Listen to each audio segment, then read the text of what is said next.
시편 55편 22절, 베드로전서 5장 7절, 우리 짧은 구절이니까 함께 읽도록 하겠습니다. 내 짐을 여호와께 맡기라. 그가 너를 붙드시고 의인의 요동함을 영원히 허락하지 아니하시리로다. 너희 염려를 다 주께 맡기라. 이는 그가 너희를 돌보심이라. 아멘. 사랑의 하나님, 이 시간 주님 앞에 나아가 주의 말씀을 듣고 그 말씀을 통하여 온전히 주님 기뻐하시는 모습으로 변화되기를 원합니다. 주님, 이 시간 우리 한 영혼 한 영혼 만져주시고 하나님의 놀라운 은혜 가운데로 우리를 인도하여 주시옵소서. 예수님의 이름으로 기도드립니다. 아멘. 오늘은 염려를 다 주께 맡기라, 염려를 다 주께 맡기라는 제목으로 하나님의 말씀을 나누도록 하겠습니다.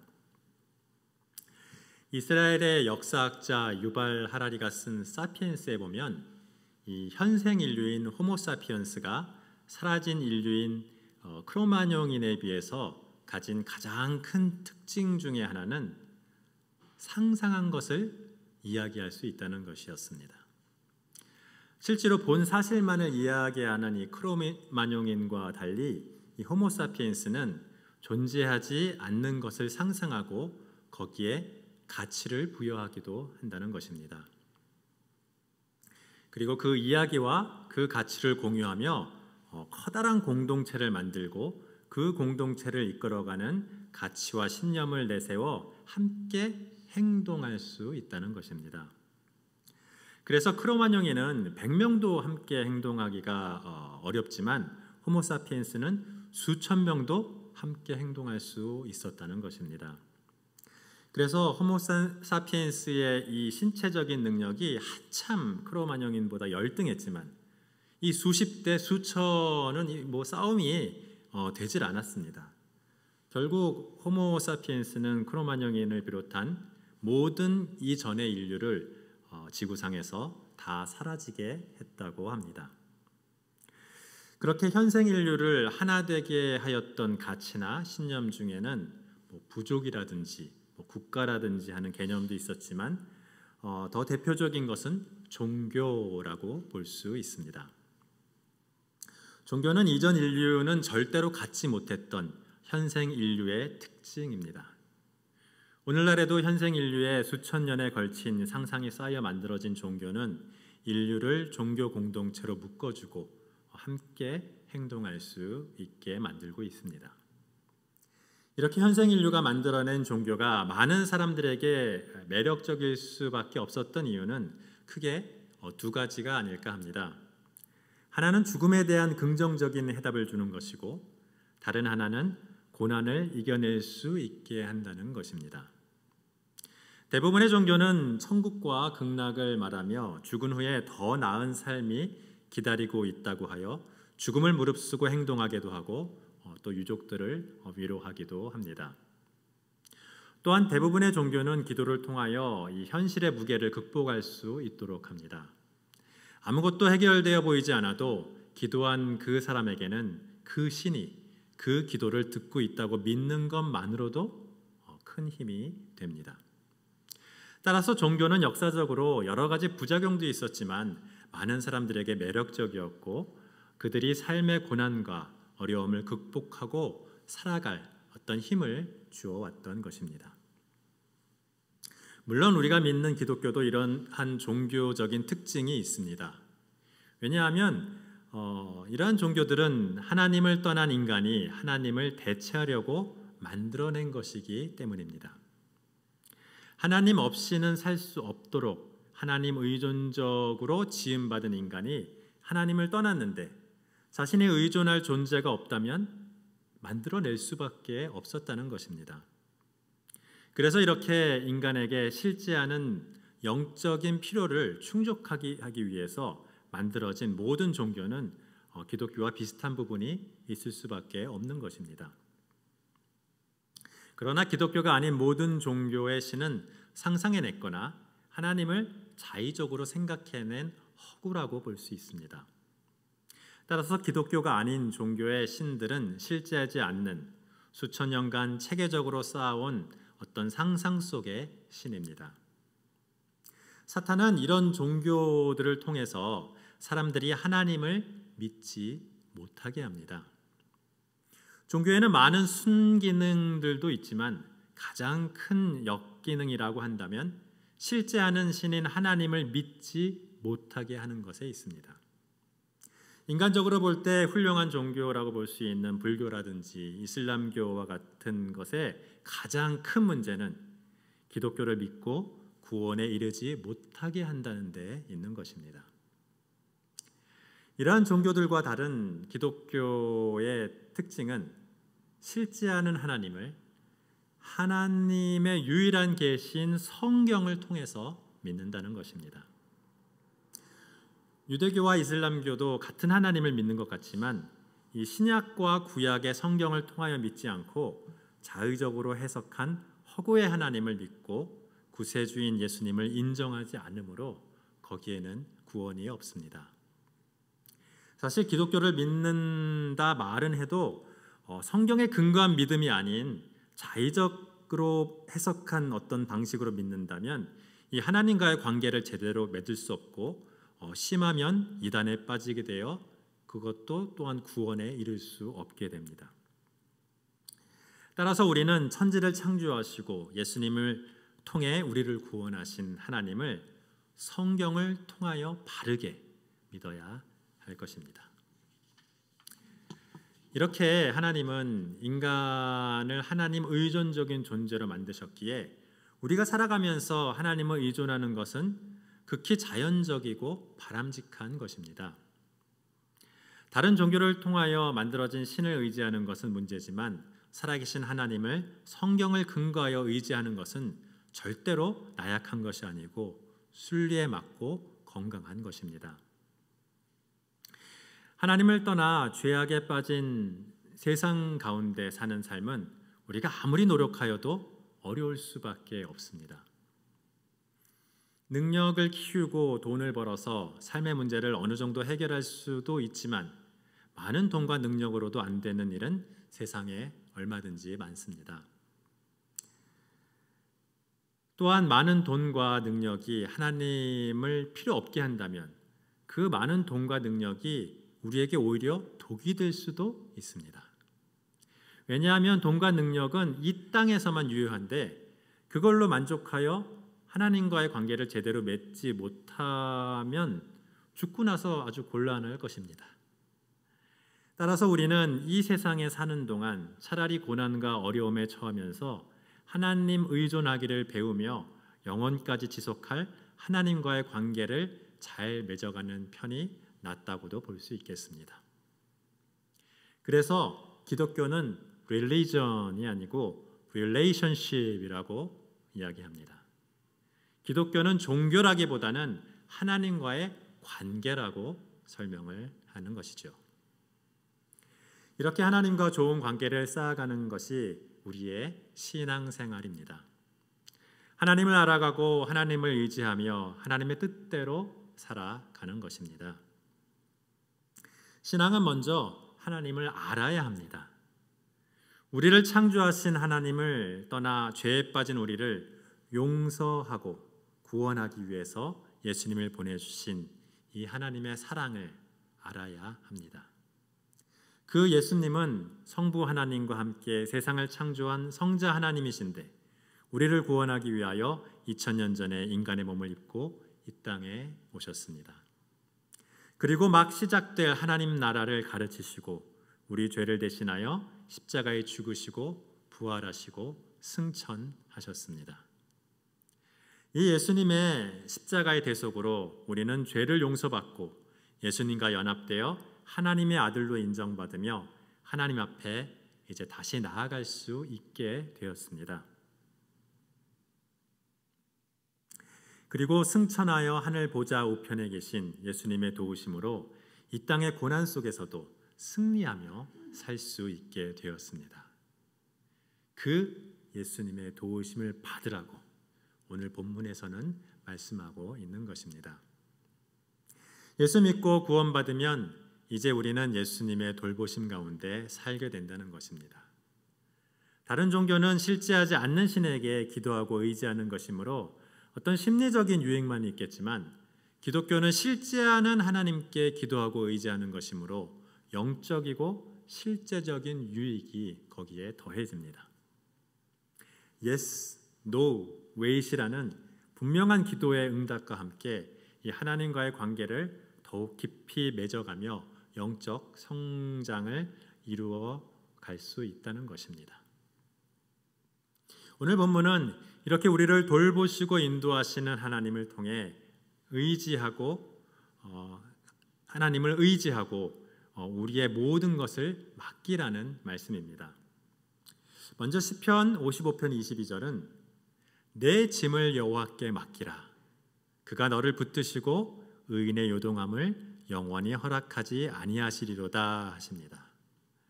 여기서 짐이라는 것은 많은 것, 주어진 것이라는 뜻이고 영어로는 burden이라고 합니다. 우리말에도 짐은 그냥 들고 가는 무거운 물건일 뿐만 아니라 나를 힘들게 하고 인생의 고통을 주는 노동이라든지 의무라든지 징벌이라든지 장애나 병이나 어떤 깨어진 인간관계를 말하기도 합니다. 이처럼 여호와 하나님께 맡길 것은 내가 가진 인생의 모든 고난과 어려움을 말합니다.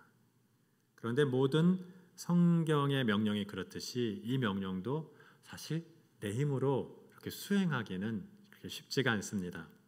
불가능하다고 볼 수 있습니다. 구약 시대에는 아직 개인적인 이 성령님의 도우심도 기대하기가 어려운 때라서 정말 어떻게 이 명령을 그때 듣고선 수행해야 할지는 정말 막막했을 것입니다. 물론 자신의 부족함을 깨닫고 내 힘으로 안 된다는 것을 깨달아 하나님을 의지하는 것도 사실 자존심 상하는 것 같고 그리 쉬운 일은 아니었습니다.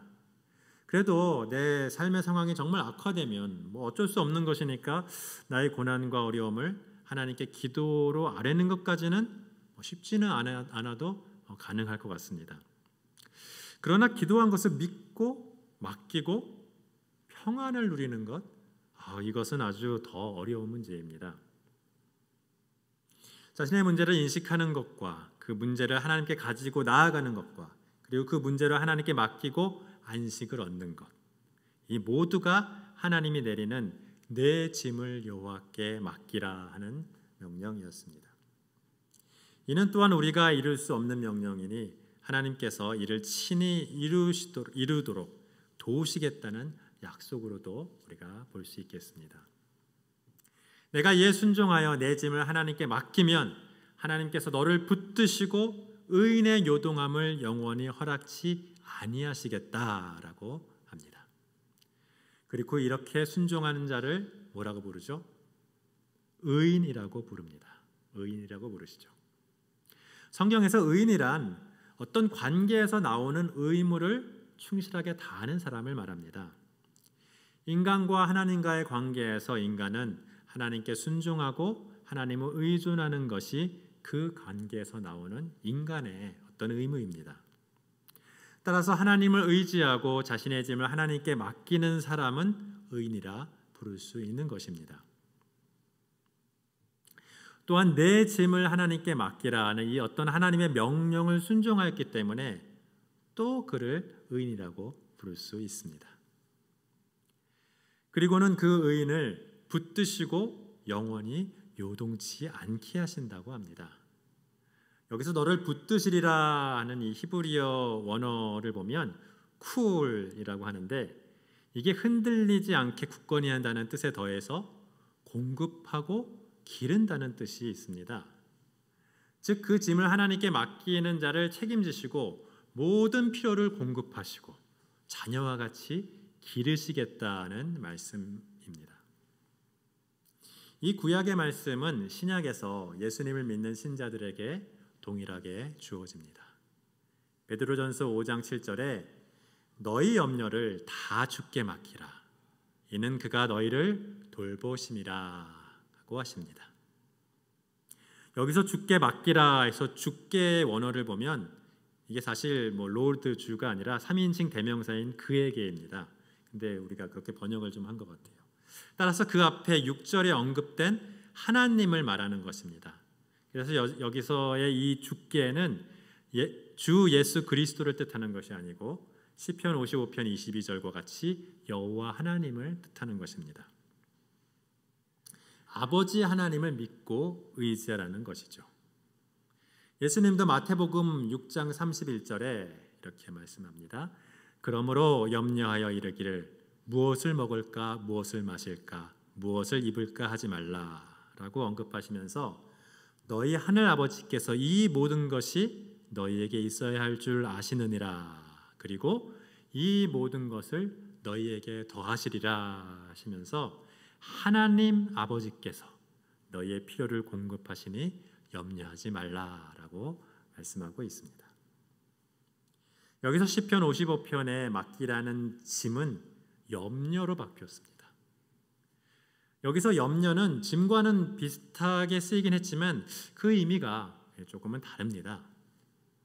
그 메림나라는 이 염려는 짐 자체라기보다는 이 짐 때문에 생기는 어떤 부정적인 마음의 어떤 상태를 말합니다. 따라서 인생의 고난과 어려움 자체를 맡기라는 것이 아니고 그 인생의 고난과 어려움으로 인한 걱정과 근심과 염려를 맡기라라는 말씀으로 우리가 이해할 수 있겠습니다. 이는 고난이 있다 해도 염려하지 말라는 말씀입니다. 왜냐하면 그가 너희를 돌보시기 때문이라는 거죠. 여기서 돌보심이라는 말은 붙드시리라는 아까 그 말의 추가적인 뜻이었던 공급하고 기른다와 똑같은 의미입니다. 마태복음 6장에 먹을 것과 마실 것과 입을 것을 너희에게 더하시리라 하는 말씀도 이와 같이 이 필요한 모든 것을 공급하고 돌보실 것이니 염려하지 마라라는 말씀으로 이해하면 되겠습니다. 따라서 시편 55편 22절과 이 베드로전서 5장 7절은 거의 같은 본문이지만 한 가지 다른 부분이 있다면 이 맡기라는 것이 짐에서 염려로 바뀐 것입니다. 인생의 고난과 어려움 자체를 맡기라 해서 인생의 고난과 어려움으로 인한 염려를 맡기라라고 바뀌었습니다. 신약의 독자들은 이 구약의 독자들보다 조금 더 논리가 발달한 사회에 살고 있었겠죠. 그래서 그런지 이 같은 말씀도 조금 더 세밀하고 정확하게 그 말씀을 전달해 주신 듯합니다. 그러면 내 짐을 맡기라는 의미를 좀 더 정확하게 말하면 그 인생의 짐은 그냥 지고 가게 되겠지만 그 짐으로 인한 염려로부터는 너희가 자유해라 라고 말씀하고 계시는 것입니다. 왜냐하면 인생의 짐은 우리 신자들에게 어쩌면 필요한 것이기에 보통은 그렇게 경감시키지 않고 그냥 지고 가게 하실 때가 많기 때문입니다. 정확히 말하면 대부분의 경우 기도하고 맡긴다고 인생의 고난과 어려움 자체가 없어지는 것이 아니고 그 인생의 그 고난과 그 어려움으로 인한 염려와 괴로운 마음이 없어지는 것입니다. 그래서 고난과 어려움을 이겨낼 수 있게 하신다는 것입니다. 고난과 어려움의 이유를 알고 이것이 하나님의 나라를 세우기 위한 우리에게 맡겨진 수고요, 사명이요, 자기 십자가라는 것을 알게 되면 그로 인한 염려는 사라지게 됩니다. 그래서 예수님은 마태복음 11장 28절 이하에 수고하고 무거운 짐진 자들아 다 내게로 오라. 내가 너희를 쉬게 하리라. 나는 마음이 온유하고 겸손하니 나의 멍에를 메고 내게 배우라. 그리하면 너희 마음에 쉼을 얻으리니 이는 내 멍에는 쉽고 내 짐은 가벼우니라 하고 말씀하십니다. 인생의 수고하고 무거운 짐을 다 맡기라는 말과 비슷합니다. 그러나 그 짐을 없애주겠다는 말이 아니고 그 짐을 쉽고 가볍게 지고 갈 수 있게 해주시겠다는 말씀입니다. 예수님께 나아가 예수님의 멍에를 메고 예수님께 배워서 그 마음의 쉼을 얻으면 그 짐을 쉽고 가볍게 지고 갈 수 있다는 말씀입니다. 베드로전서 5장에 염려를 다 주께 맡게 하는 것이 바로 예수님께 나아가 예수님의 멍에를 메고 예수님께 배워서 마음의 쉼을 얻으라는 것이죠. 그 말은 바로 예수님을 믿어 구원을 받고 예수님과 연합하여 작은 예수로 살면서 마음의 평안을 누리라는 말씀입니다. 물론 예수님을 믿어서 환경이 변할 수도 있겠지만 그렇지 않다 하더라도 예수님을 믿으면 내 마음이 변한다는 것입니다. 염려하거나 두려워하거나 괴로워하지 않고 예수님이 주시는 기쁨과 감사와 평안으로 모든 고난과 어려움을 이겨내고 극복할 수 있게 된다는 복음의 말씀입니다. 아멘. 여러분 동의하실지 모르겠지만 이 성경에서는 내 현실보다 내 마음이 더 중요하다고 강조를 하고 있습니다. 잠언 4장 23절에 무릇 지킬 만한 것보다 더욱 내 마음을 지키라. 생명의 근원이 이에서 남이니라고 말씀합니다. 마음이 무너지면 육체도 죽게 되지만 마음을 지키면 육체도 살게 된다는 말씀입니다. 그래서 빌립보서 4장 6절 이하에 아무것도 염려하지 말고 다만 모든 일에 기도와 간구로 너희 구할 것을 감사함으로 하나님께 아뢰라. 그리하면 모든 지각에 뛰어난 하나님의 평강이 그리스도 예수 안에서 너희 마음과 생각을 지키시리라고 말씀하십니다. 이는 베드로전서 5장 7절 말씀과 똑같은 말씀인데 한층 더 자세하게 명령을 하시는 것입니다. 자, 앞부분에 너희 염려를 다 주께 맡기라는 말씀을 아무것도 염려하지 말고 다만 모든 일에 기도와 간구로 너희 구할 것을 감사함으로 하나님께 아뢰라 라고 더 자세하게 명령하십니다. 감사함으로 기도와 간구를 통하여 그 염려를 맡기라는 것입니다. 그리고 뒷부분에 이는 그가 너희를 돌보심이라 라는 말씀을 그리하면 모든 지각에 뛰어난 하나님의 평강이 그리스도 예수 안에서 너희 마음과 생각을 지키시리라 라고 하면서 그 돌보심이 무엇인지를 더 구체적으로 설명하십니다. 그 돌보심에는 먹을 것과 입을 것을 공급하시는 돌보심도 있겠지만 더욱더 중요한 돌보심은 하나님께서 우리의 마음과 생각을 지키도록 이 평강을 주신다는 것입니다. 염려를 맡기면 염려를 가져가시니 더 이상 염려가 없고 평안이, 샬롬이, 이 에이레나가 있는 그런 마음이 된다는 것입니다. 그것이 예수님 안에서의 하나님의 진정한 돌보심입니다. 하나님을 떠난 인간이 사는 세상은 죄로 인해 고난이 대부분의 사람의 삶에서 떠나지 않습니다. 사탄은 그 고난을 억울하고 원통하다고 생각하게 하고 염려와 두려움과 괴로움을 주어 사람들의 마음을 빼앗아가고 있습니다.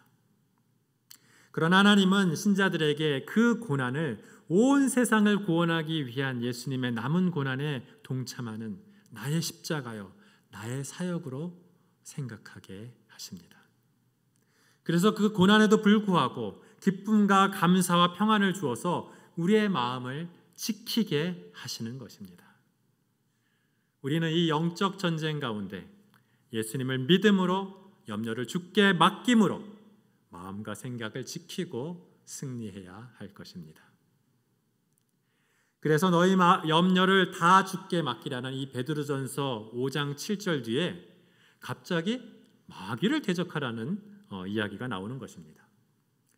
그 5장 7절 뒤에 8절 9절에 보면요, 근신하라 깨어라 너희 대적 마귀가 우는 사자같이 두루다니며 삼킬 자를 찾나니 너희는 믿음을 굳건하게 하여 그를 대적하라. 이는 세상에 있는 너희 형제들도 동일한 고난을 당하는 줄 알미라고 하십니다. 염려를 주께 맡기지 못하고 그 마음과 생각을 지키지 못하면 마귀에게 삼키우게 된다는 것입니다. 그러므로 근신하고 깨어서 너의 염려를 다 주께 맡기라는 것이에요. 세상에 믿는 신자들이 모두 다 당하는 동일한 고난이니까 그 가운데 염려하지 않고 기뻐하고 감사하고 평안을 누리라고 권면하고 있는 것입니다. 이것은 사탄을 물리치고 하나님의 나라를 세우기 위한 매우 중요한 사역이라고 볼 수 있습니다. 그런데 이 사역의 핵심은 바로 예수님을 믿는 것입니다. 예수님을 제대로 믿는 것이에요. 예수님을 믿음으로 그 모든 염려를 하나님께 맡길 수 있다는 것입니다.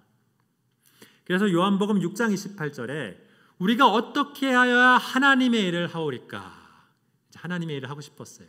어떻게 하는 게 하나님의 일입니까? 하고 묻자 예수님께서 어떻게 대답하시죠? 이르시되 하나님께서 보내신 이를 믿는 것이 하나님의 일이니라 하셨습니다. 예수님을 믿는 것이라는 거죠. 예수님을 잘 믿는 것이 고난 가운데 염려하지 않고 마음을 지키고 평안을 누리는 그것이 이 영적 전쟁에서 승리하는 것이고 하나님의 나라를 세우고 하나님의 일을 잘 하는 것이라는 것입니다. 따라서 우리는 우리의 짐을 여호와 하나님께 맡기기 위해서, 더 정확히는 우리의 짐으로 인한 염려를 아버지 하나님께 맡기기 위해서 기도해야 합니다. 또한 우리는 믿음으로 이 기도를 해야 하는데 하나님께서 예수님과 성령님을 통해 우리를 돌보신다는 것을 믿음으로 기도해야 합니다. 로마서 8장 34절에 예수님은 하나님 우편에 계신 자요 우리를 위해 간구하시는 자라고 말씀하고 있습니다.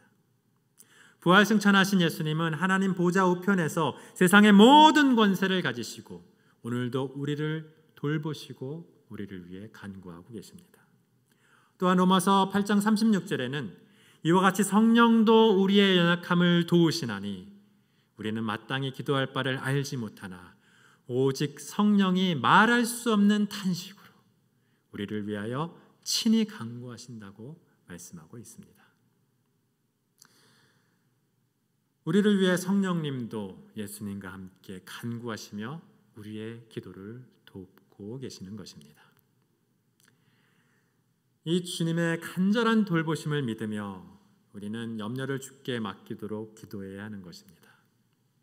고난과 어려움 가운데서 염려를 맡기고 평안을 누리는 것이 내 힘으로는 안 돼도 이제는 성령님의 능력으로 가능합니다. 예수님께서 승천하시고 이 성령님을 우리 가운데 보내주셔서 우리를 돌보시기에 이제 우리는 성령의 충만한 가운데 기도하며 이 마음의 평안을 누릴 수 있다는 것입니다. 할렐루야. 따라서 어떤 고난과 어려움 가운데서도 예수님의 돌보심을 믿으며 염려를 다 주께 맡기는 저와 여러분들이 되기를 축원합니다. 함께 기도하시겠습니다. 사랑의 하나님 아버지 감사합니다. 우리가 예수님을 믿고 구원받게 하심에 감사드립니다. 이제 하나님의 자녀로서 하나님의 나라를 세우며 살기를 원합니다. 예수님을 잘 믿는 것이 하나님의 일을 잘 하는 것이라고 하신 주님, 우리가 예수님을 온전히 믿음으로 고난과 어려움 가운데서도 모든 염려를 하나님께 맡기게 하여 주시옵소서.